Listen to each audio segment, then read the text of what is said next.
So many people have been Hello mga ka-teacher na files. So turuan ko kayo kung paano gumawa ng or how to create more certificate using Microsoft Word. Okay, so ayan.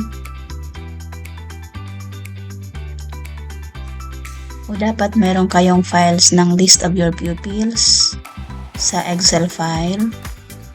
So the first one,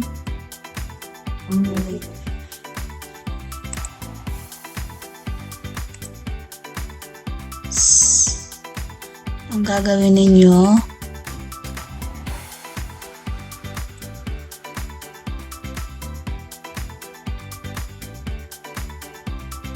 okay, click documents, hanapin yung files, then click okay, click sheet 1, press okay,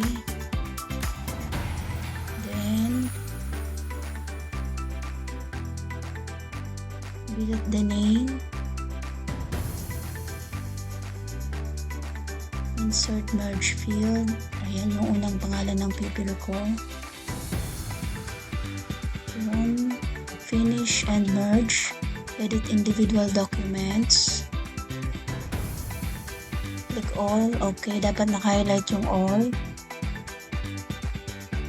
then click okay, so ayan na ang kinalabasan. So ayusin mo na lang po, ayusin nyo na lang kasi medyo mahaba yung pangalan kaya sobra yung line, ayan, bawasan na lang yung line, ayan, para maging maayos na siya.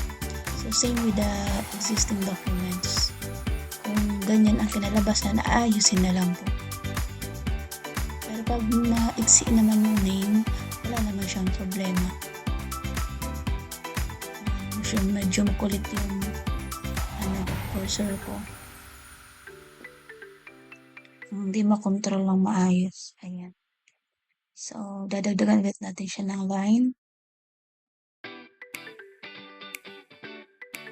Okay, bawas ulit. Ayan. O, ayan, wala naman siyang masyadong problema, pero pwede mo pa siyang bawasan. Ito medyo mas okay, babawasan na lang ng konti. So, bahala na kayo mag-ano kung gusto nyo mahaba. Like this, yung mga may exing name, wala siyang problema. Ayan. So, ito, another one, mahaba na naman ang name niya.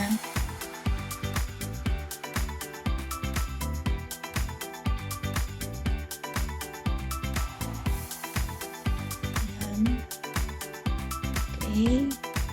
So, ayan. In a matter of minute, tapos ka na ng certificates mo sa buong klase. Hindi mo na kailangan mag-encode ba, ipa-isa-isa. Nakakapagod yun. At least yan, isa lang na file, format, then ganun ang gagawin mo. Kaya nang ginawa ko, tapos na siya. Nakakapag-print ka na. So, if i-print mo na siya, ready na to print. Ayan.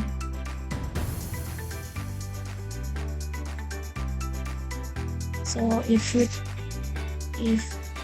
pwede mo na siyang i-print. So, if you think that this tutorial is helpful, please follow it, like, and subscribe for more tutorials. Tuturo ko po sa inyo. Thank you for watching.